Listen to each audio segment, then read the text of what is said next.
आज हम आपके लिए एक ऐसी कहानी लेकर आए हैं जो आपके जीवन में कई बार ऐसी स्थितियां आई होगी, ऐसे कई प्रकार के विकल्प आए होंगे जिनमें से आपको एक विकल्प चुनना होता है। आज की कहानी है तीन विकल्प।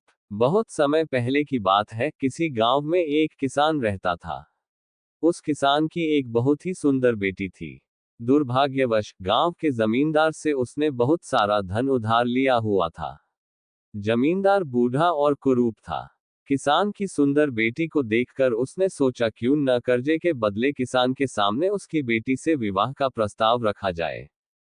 जमींदार किसान के पास गया और उसने कहा, तुम अपनी बेटी का विवाह मेरे साथ कर दो, बदले में मैं तुम्हारा सारा कर्ज माफ कर दूंगा। जमींदार की बात सुनकर किसान और किसान की बेटी के होश उड़ गए। तब जमींदार ने कहा, चलो गांव की पंचायत के पास चलते हैं और जो निर्णय वे लेंगे उसे हम दोनों को ही मानना होगा। वो सब मिलकर पंचायत के पास गए और उन्हें सब कह सुनाया। उनकी बात सुनकर पंचायत ने थोड़ा सोच विचार किया और कहा, ये मामला बड़ा उलझा हुआ है, अतः हम इसका फैसला किस्मत पर छोड़ते हैं। जमींदार सामने पड़े सफेद और काले रोड़ों के ढेर से एक काला और एक सफेद रोड़ा उठाकर एक थैले में रख देगा। फिर लड़की बिना देखे उस थैले से एक रोड़ा उठाएगी और उस आधार पर उसके पास तीन विकल्प होंगे। पहला है, अगर वो काला रोड़ा उठाती है तो उसे जमींदार से शादी करनी पड़ेगी और उसके पिता का कर्ज माफ कर दिया जाएगा। दूसरा है, अगर वो सफेद पत्थर उठती है तो उसे जमींदार से शादी नहीं करनी पड़ेगी और उसके पिता का कर्ज भी माफ कर दिया जाएगा। तीसरा, अगर लड़की पत्थर उठाने से मना करती है तो उसके पिता को जेल भेज दिया जाएगा। पंचायत के आदेशानुसार जमींदार झुका और उसने दो रोड़े उठा लिए। जब वो रोड़ा उठा रहा था तो तब तेज आंखों वाली किसान की बेटी ने देखा कि उस जमींदार ने दोनों काले रोड़े ही उठाए हैं और उन्हें थैले में डाल दिया है। लड़की इस स्थिति से घबराए बिना सोचने लगी कि वो क्या कर सकती है। उसे तीन रास्ते नजर आए। पहला, वो रोड़ा उठाने से मना कर दे और अपने पिता को जेल जाने दे।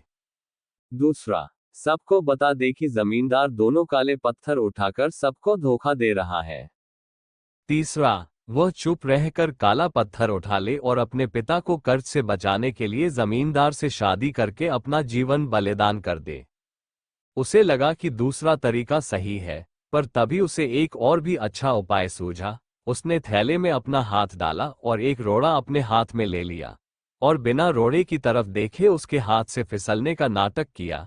उसका रोड़ा अब हजारों रोड़ों के ढेर में गिर चुका था और उनमें ही कहीं खो चुका था। लड़की ने कहा, हे भगवान, मैं कितनी फूहड़ हूं, लेकिन कोई बात नहीं। आप लोग थैले के अंदर देख लीजिए कि कौन से रंग का रोड़ा बचा है, तब आपको पता चल जाएगा कि मैंने कौन सा उठाया था जो मेरे हाथ से गिर गया।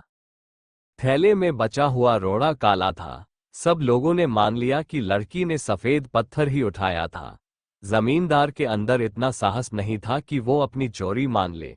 लड़की ने अपनी सोच से असंभव को संभव कर दिया। मित्रों, हमारे जीवन में भी कई बार ऐसी परिस्थितियां आ जाती हैं जहां सब कुछ धुंधला दिखता है। हर रास्ता नाकामयाबी की ओर जाता महसूस होता है, पर ऐसे समय में यदि हम परंपरा से हटकर सोचने का प्रयास करें तो उस लड़की की तरह अपनी मुश्किलें दूर कर सकते हैं। मजेदार और शिक्षाप्रद कहानियों के लिए हमारे चैनल को लाइक, शेयर और सब्सक्राइब जरूर करें।